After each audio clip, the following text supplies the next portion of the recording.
Can you hear me in the back? All right. Good morning, everyone. My name is Maria. I'm a soil scientist. I've been here for a little bit over 4 years. Before I start talking about my soil and water science program, I want to make two brief comments. First one, about Dr. John Artington's comment about animal behavior. When you creep feed your animals, they associate the person with the food. I used to be that person because I'm always the last one in the program. So every time I'm talking, the overwhelming smell from the grill comes, and I see people getting excited. Well, that's Maria, so that means the steaks are almost ready. So I'm glad we're a little bit ahead in schedule today. We can focus a little bit more on the soil and water science aspect. The second comment is when Dr. Artington and Jim Strickland mentioned about us being a family, and truly our clientele is our extended family. We not have a working relationship, but they are also our close friends. I happen to be the wife of Dr. Joe Vendramini, the Ford specialist who made the comment about his wife not having plans. So I want to make a very quick comment about his comment. Well, the fact that he doesn't know my plans doesn't mean that I don't have plans. We've been living, like I said, I've been here for almost 5 years. I bet you that he doesn't know where the grocery store in Wachula is. We live in Wachula. So things don't magically appear in the refrigerator. But how that translates into soil and water science and pasture fertilization. For instance, when we have bahia grass, many times we tend to believe that bahia grass can be abused. So if we cannot afford fertilizing 1 year, we can skip that year and we will still survive. That's very much true. But like Joe said about bahia grass, ways to manage bahia grass so you have a better production and also better nutritive value, I also see the same similarity in my program. See, if you fertilize bahia grass, it can respond. Not as much as the other grasses, but it is still a good option for South Florida. This afternoon, for those who will stay in the tour, I'm not sure. Can you hear me well? I'm kind of faint. For those who will stay this afternoon for the tour, I'm going to take you to a site for, maybe some of you have seen the site. We are doing a clipping study, which means we are harvesting the forage every 4 weeks, like if you were cutting hay out of a bahia grass field.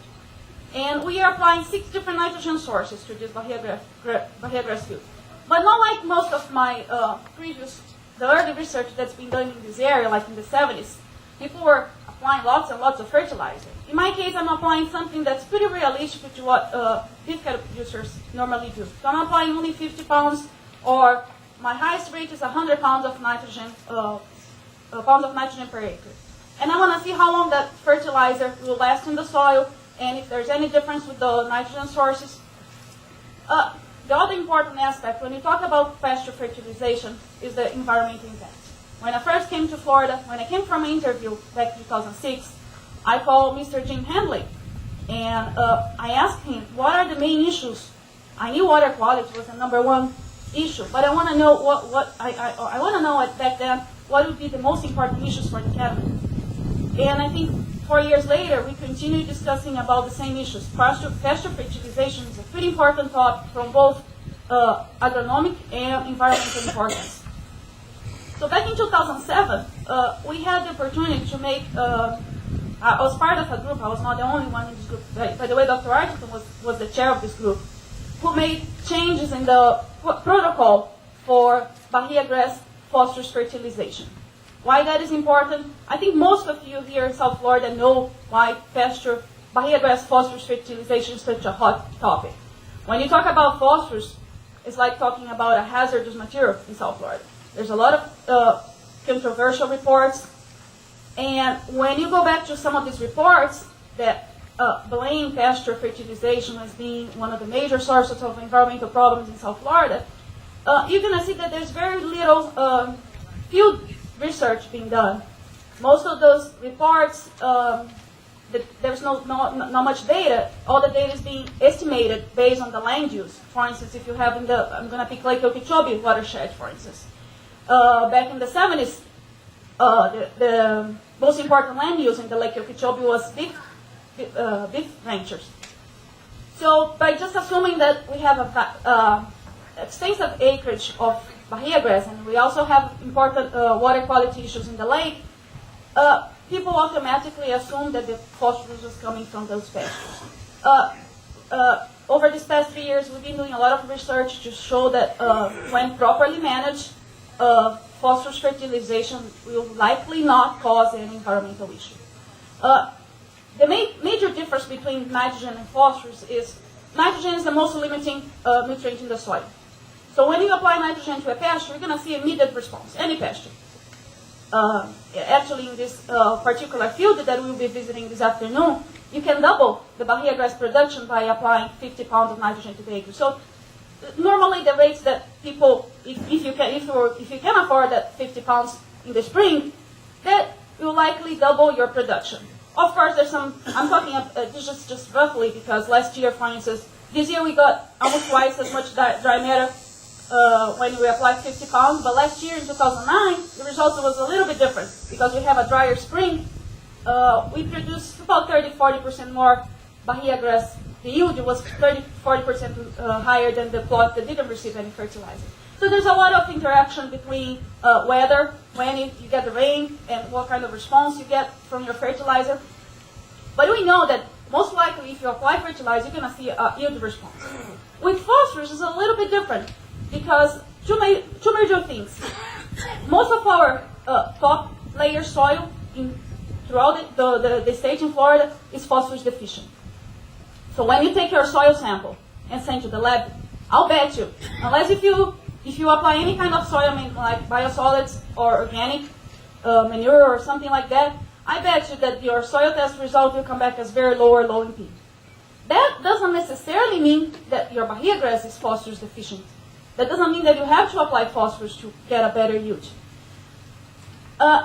For those who ever had the opportunity to dig a hole, if you're building your fence in South Florida and you dig a hole, and when you get to that dark layer at 20, 30 inches deep, you're going to find that reddish horizon. We call it spodic horizon.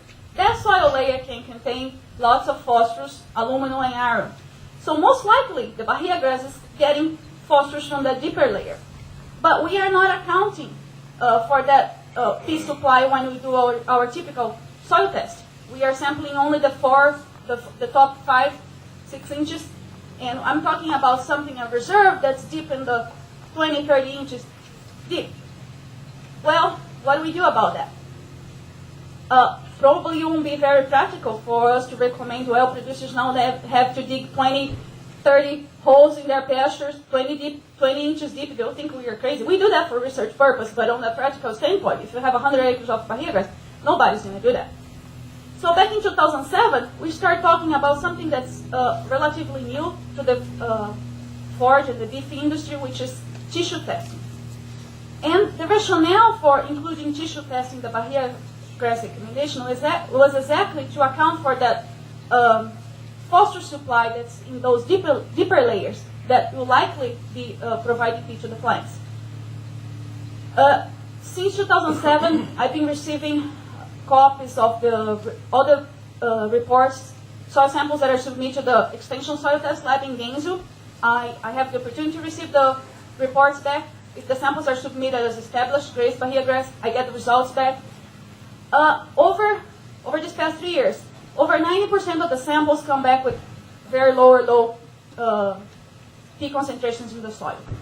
But the majority of them, when you look at the tissue P concentration, the majority of them, I would say that it's also over 90%, the tissue P concentration is adequate.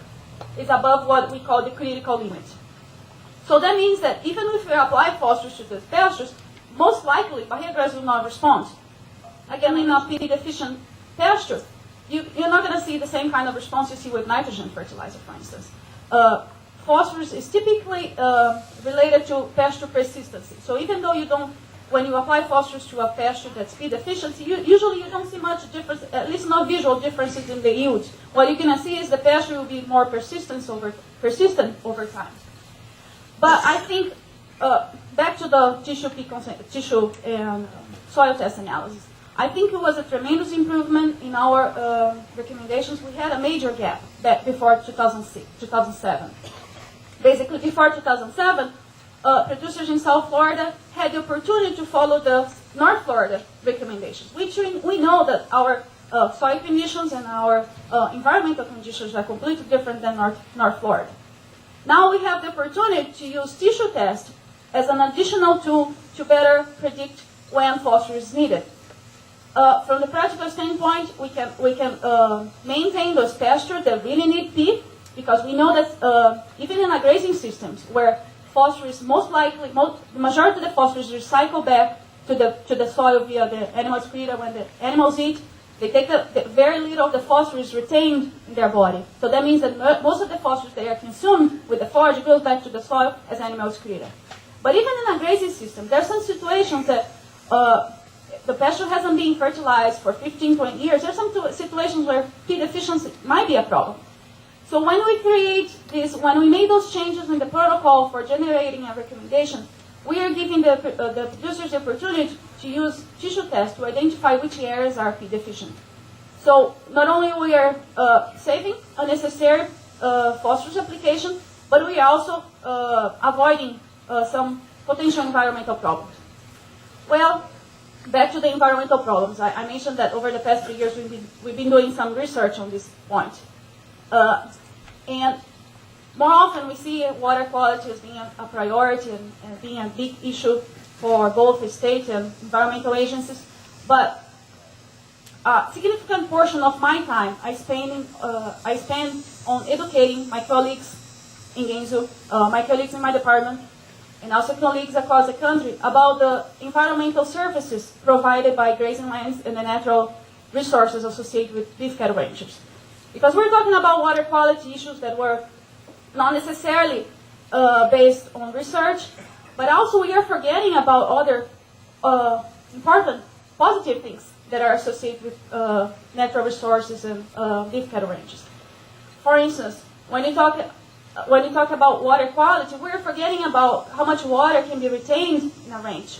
Actually, there are some programs now that are paying producers to retain water and improve water quality, the water that's being discharged out of their range. So if properly managed, those large operations can become a partner with state agencies and protect the environment. Instead of being a problem, as being quite often pointed, we want to show that we are part of the solution. Other important environmental services provided by beef cattle ranches throughout the state is carbon sequestration. Unlike, for instance, when you talk about carbon sequestration, I'm talking about organic matter in the soil.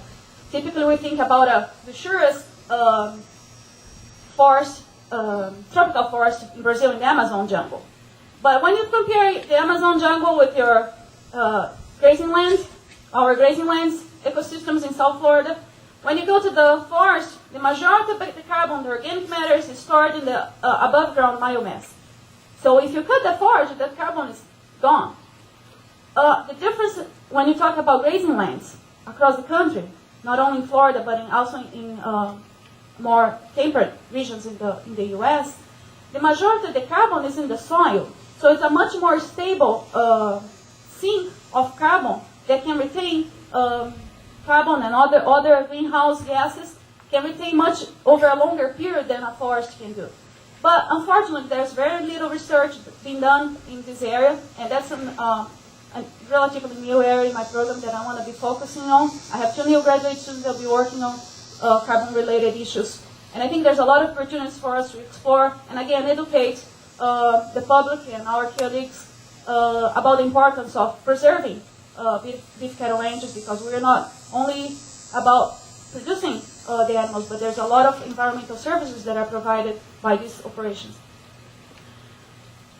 Back to the, I know I'm jumping around, but back to the phosphorus fertilization. I mentioned that when we include the tissue P analysis in our Bahia grass recommendations, we didn't have much research, or the recommendations were based on a literature review. So we felt that it was appropriate to do some more research just to validate our recommendations. And we done that. We did a multiple scale study where we were testing our recommendations on a greenhouse scale, which pretty much everything is under control. You can simulate different things in the greenhouse scenario. But of course, when you grow plants in pots in a greenhouse, sometimes it doesn't necessarily translate the conditions that will be in the field.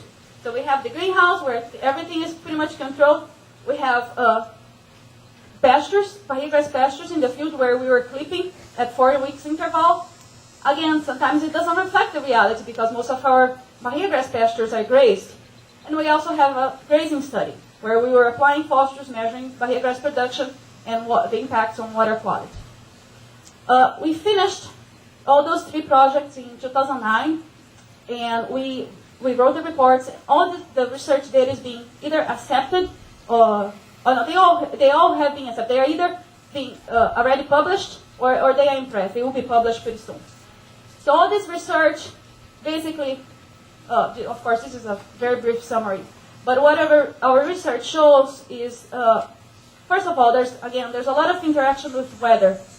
For instance, in a dry weather, barrier grass didn't respond to P application. In the 2007, it didn't respond. In 2008, we got almost a linear response. So that means that the higher the P application, the greater the barrier grass yield.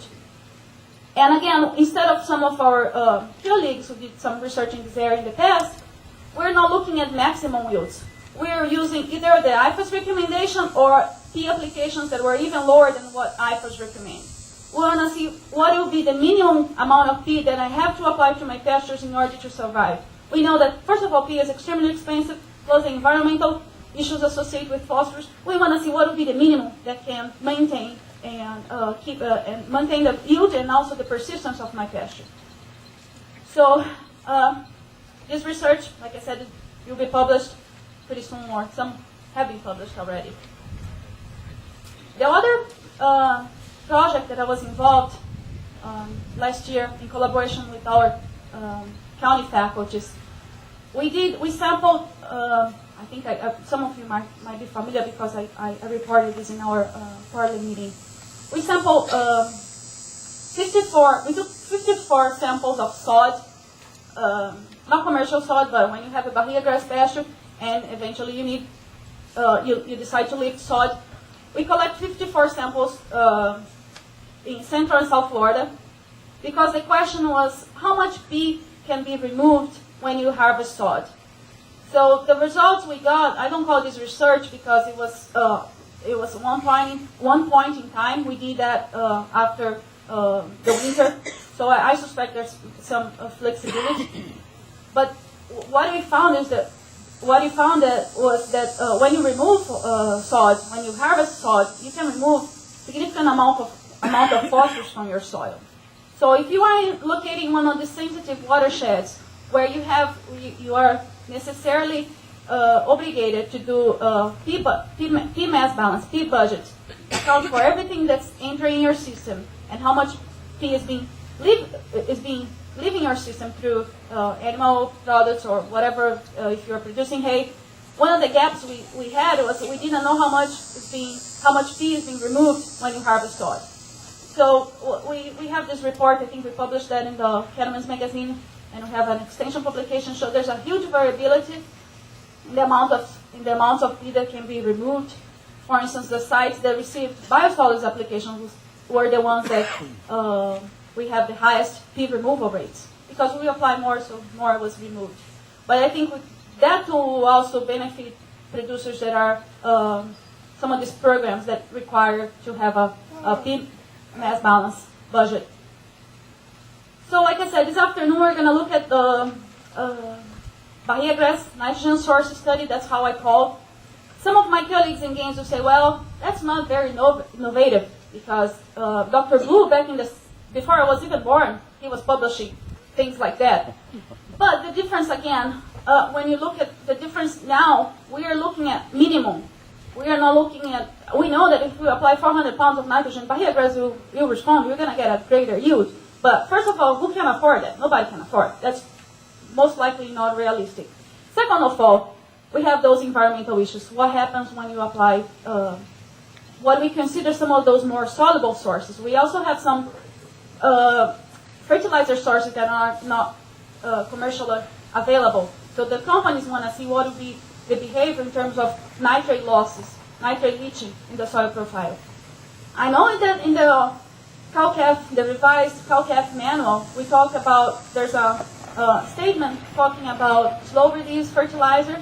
We can talk a little bit about that when we are in the field today. Our 2-year study shows that from the environmental aspect, in terms of nitrate and ammonium leaching, there's not much difference between the traditional nitrogen sources that we commonly have, like ammonium nitrate or ammonium sulfate, and the slow release fertilizers.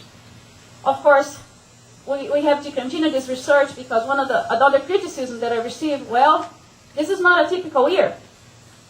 It's been dry, but I went back to the weather data and I said, what is a typical year in Florida? If you compare the 67-year average, with the exception of the years that we have major hurricane events, we are always below average. So I'm not sure, like Joe said, what is the average? If you put 1 foot in a bucket filled with ice, the other one in the hot water, on average you are comfortable. So that's the same thing with the averaging rainfall average in Florida. You have the 67-year average, but I don't think we ever got that back, unless, like I said, if you have a major hurricane event. Basically, I won't say that once I was in a quarterly meeting and I said, John happened to be in the room and I mentioned what else I'm doing, and now they still teasing me for doing that, so I won't say that, John.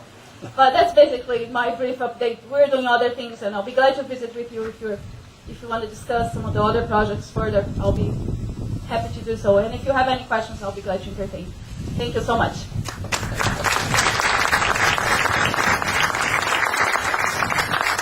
Yes, sir. The hairgrass is deep-rooted and can reach the phosphorus. What about annual ryegrass? If you're low in the surface phosphorus, do you need to add it for that, or is it deep-rooted enough? Probably, yeah. There's a major difference. You're talking about an annual crop and a perennial crop. Most likely, you're going to have to add P to your ryegrass. I'm sorry. Not sure if everybody heard the question. About annual crops like annual ryegrass, if the crop requirements will be similar to bahia grass. So there's a difference between a perennial crop and most likely the annual crops. You're going to have to supply phosphorus when it's needed. The recommendations are completely different from, even when you compare warm season grass, if you look at the bahia grass recommendation and you look stargrass recommendation, that's why, again, bahia grass is our predominant planted forage because it can take some abuse. If you plant Tipton 85, if you don't fertilize 1 year, you might end up with bahia grass again, basically. Is there a critical level for manganese planting? The question was if there's if there's a critical manganese level for, I assume, for warm season grasses. Yes. I'm not aware of that. Typically, our soils are acidic. I never came across any research that shows that the plants can respond to manganese. It's not extraordinary that I see as low as 10, 20 parts per million manganese in plant tissue. Within the realm of my experience, it's very low. Like I said, I never came across any research anywhere in the United States that show that warm season grass can respond to manganese, primarily because the soils are typically highly acidic, so you don't expect that manganese to be a problem. But like you said, you have some observations that show that plants can respond, but from the scientific literature, I'm not aware of any study that addressed that question. Any other questions?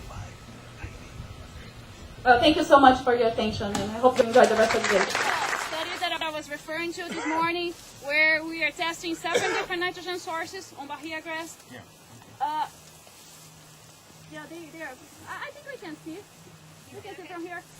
Yeah. See that plot? Says control. That means no fertilizer was applied. We only apply 50 pounds and 100 pounds of nitrogen to the acre in the summer. In the spring. I think the application date was May 1st. This is the 2nd year study. Well, in 2010, it doesn't make sense to do any soil fertility study without having a water quality component. So we also have suction cups. We call those device is lysimeter. Basically, we can collect water within the root zone and below the root zone. So what do we do here? We apply the fertilizer in May. Over the past 2 years, being quite ironic because we apply the fertilizer and usually we have at least 2 or 3 inches of rain almost immediately after the fertilizer application. So we come here in the summer every time it rains more than 0.4 inches, which means basically once or twice a week in the summer. We come here, collect water. We're only monitoring nitrate leaching from the plots that receive the highest rate. That's why we have the 100 pounds of nitrogen to the acre. Because we want to see what would be the worst case scenario. Again, we only apply fertilizer in May, so that's why these plots were harvested, by the way, they were harvested 2 weeks ago. What you see right now is just a regrowth. And this is the 4th cut. So that's why you don't see much difference. If you compare that second plot over there that says control, and this one right here is a urea plot that received 50 pounds of nitrogen to the acre as urea. You don't see much visual difference right now. And that's exactly what the results show. You only see the nitrogen effect after the first cut. After that, Bahia grass production will probably decline and you don't see much of the nitrogen effect. With respect comparing the different nitrogen sources, that's a question that I've been asked a lot. A lot of people think that urea is not a good source for our soils because you can lose a lot by volatilization. Again, this is just a 2-year study, but the results we've been getting from this study shows that urea and, well, basically there's no difference among those 7 different sources. In terms of production, in terms of nutrient value, crude protein is the same. Doesn't matter if you apply ammonium sulfate, ammonium nitrate, or urea, or the other commercial fertilizers that we are also testing. In terms of nitrogen leaching, also the same. In fact, last year, I cannot say 2010 because we were still processing the data, so I don't know for sure how the 2010 data is going to look like. But in fact, in 2009, there was no difference between the plots that received nitrogen and the ones that don't receive nitrogen in terms of nitrogen lixiviation. Well, it's easy for me to understand because when you look at well-established pasture like this, the root system is pretty extensive. So any nitrogen that you apply to this pasture will be almost immediately used by the plants. There's very little that can be lost by, leached down in the soil profile. So I don't think the nitrogen leaching is a major concern. Let me rephrase that. Unless if you apply nitrogen when the soil is soaked in water like we have in the summer conditions, when you have water standing, and then if you apply nitrogen in those conditions, probably you're going to have a pretty significant problem because once you have runoff, probably the nitrogen will go with the water. But if we apply nitrogen in the spring like we've been doing, there's no difference in terms of nitrogen leaching compared to the plots that received fertilizer and the ones that didn't receive fertilizer. We talk about slow release nitrogen sources. Among the sources that we are testing here, there's some that they inhibit one enzyme in the soil that converts organic source of nitrogen into the inorganic. Remember that plants can only use inorganic. Again, we didn't see any difference. For some animal crops, probably the response will be different. But we were talking a perennial grass that is in a situation that's nitrogen is the most limiting factor in terms of production. So anything you apply, the plants will almost immediately taken up. Will be taken up by the plants. I mentioned that there's no difference in terms of production, crude protein, or nitrogen leaching, but there's a big difference. Well, potentially, we're going to see a big difference in terms of soil pH. We know that some of the sources, for instance, ammonium sulfate, one of the advantages, you provide sulfur, but on the other hand, its advantage is you also drop the pH faster. We haven't seen that happening in 2 years yet, but we suspect that in the end of 2010, we're going to have to go back to these plots and lime some of those, especially the ones that received ammonium sulfate. So we have a publication on IFAS that talks about how, the title of the publication is How to Deal with High Nitrogen Fertilizer Cost. And basically, what we are suggesting people to do is compare apples to apples. So if you have an option to buy ammonium sulfate or ammonium nitrate, that's a very common question. People call us and say, what will be the best source? In terms of production, I'm just saying that probably will be the same. But the calculation you have to make is how much I'm paying per pound of nitrogen. Remember, ammonium nitrate is 33-34% nitrogen versus ammonium sulfate is probably 18, 20, 22% nitrogen. So how much I'm paying per pound of nitrogen from any given source? In addition to that, how much extra lime I'm going to have to apply next year or 2 years from now in order to bring back the pH. We know that all nitrogen sources will drop the pH, but some will do that more faster. Ammonium sulfate will drop the pH faster than ammonium nitrate or urea. So how much extra cost I'm going to have down the road 3 years from now, how much extra cost I'm going to have to spend in lime. Those are the things to consider. In terms of production, the two-year data shows that showing us that it's pretty much the same. We still have one more harvest that we will do at the end of, beginning of November. There's some huge differences in dry matter yields comparing 2009 and 2010, and I suspect that the difference is because of the rainfall conditions. We have a much wetter spring this year. If you look at the rainfall distribution comparing 2009 and 2010, we got much more rain in 2010, especially in the spring, March, April, than we did 2009. So our production was a little bit higher. I mentioned that this is a nitrogen study, but we also had another side where you see the old grass. We also had a phosphorus study. There's a lot of interaction between weather and fertilizer and the type of response you get.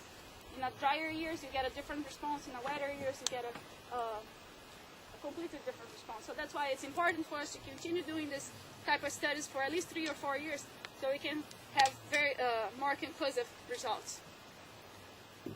How much we increase production compared to the plots that didn't receive fertilizer and the ones that received 50 pounds of nitrogen, we roughly on average we increase production by 50%. When you double the nitrogen rate to 100, it's almost linear. You get almost twice as much dry matter yield than if you haven't fertilized. So we know that this is nothing new. Research that's been done 40 years ago showed that warm season grasses can respond to nitrogen, and we are just confirming the same observations.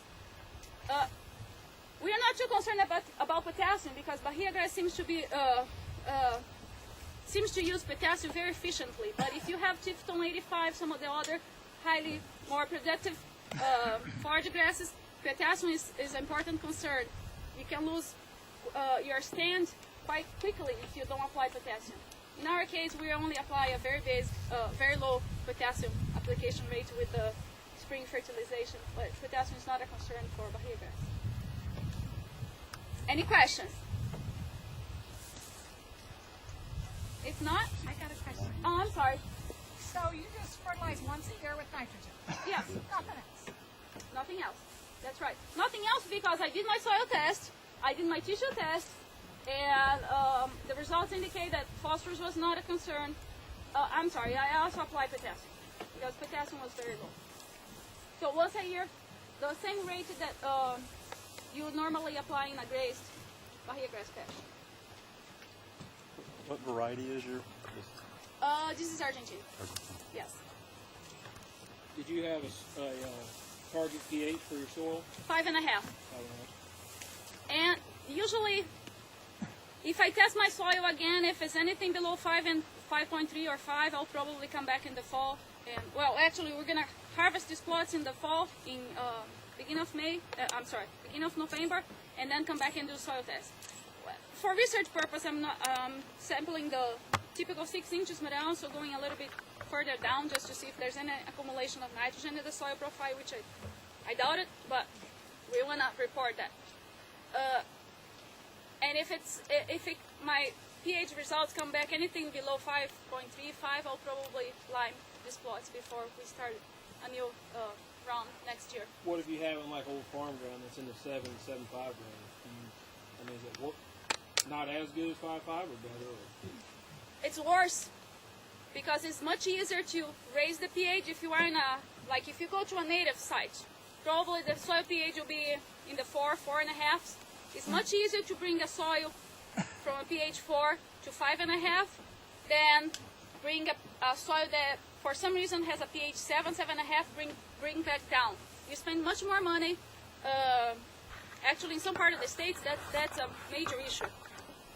What kind of amendments you use to reduce the pH. Not only they're expensive, but we have very little research done to see how the plants, so especially Bahia grass, if you have Bahia grass and you have to lower the pH, there are some amendments that you can add to the soil, but you don't know how the Bahia grass will respond. So, if you are in a situation where the pH is excessively high, our recommendation, the easiest way to go is just choose a different grass. The Bermuda grasses are more tolerant to higher pHs. How about the recommended pH? I sent soil test off and they came back recommending 5.5 for Bermuda, same as Bahia. It seemed a little, the optimal pH, I'm sorry, I'm not repeating the question. I'm not sure if everybody could hear. Optimum pH for Bermuda grass is about the same. Well, it's actually the same as Bahia grass. Because Bermuda grass tolerates higher pH, it doesn't mean that it likes. What I mean is, if you have a soil that has pH 7, you can grow Bermuda grass, but probably the best conditions will be in the pH 5.5. Did you put in a granular fertilizer out or liquid? We have one source that's liquid. All the others are granular.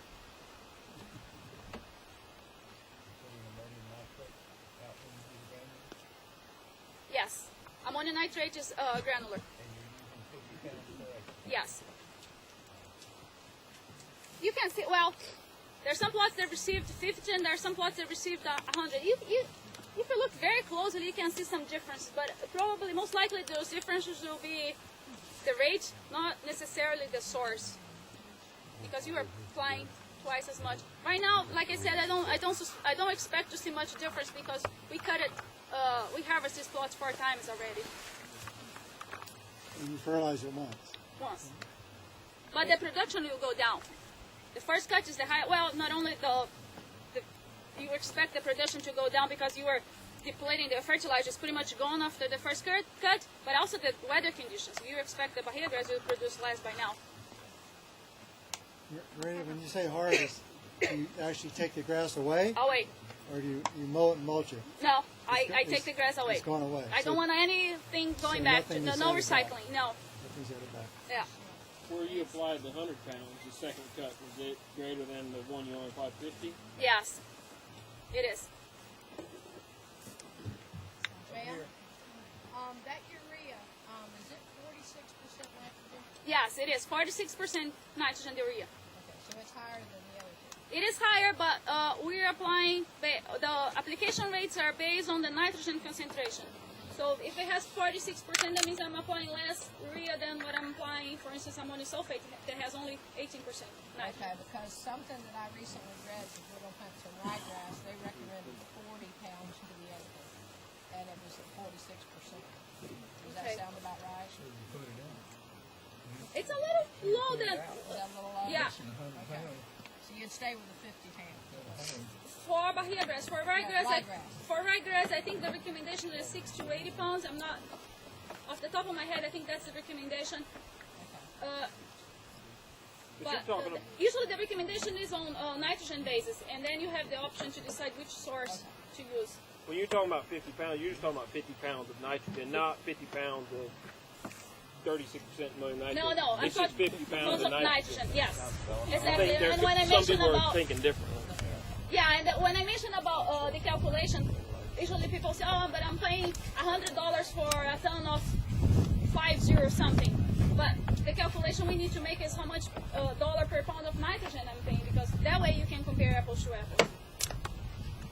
Sometimes some of the organic sources seems to be relatively cheaper than their inorganic fertilizers, but when you make the calculation how much you are paying per pound, you are pretty much hauling water, a lot of water to your property. Sometimes it's not the most economical option, depending where you are located, of course. But any other questions? All right. Well, thank you so much for your attention.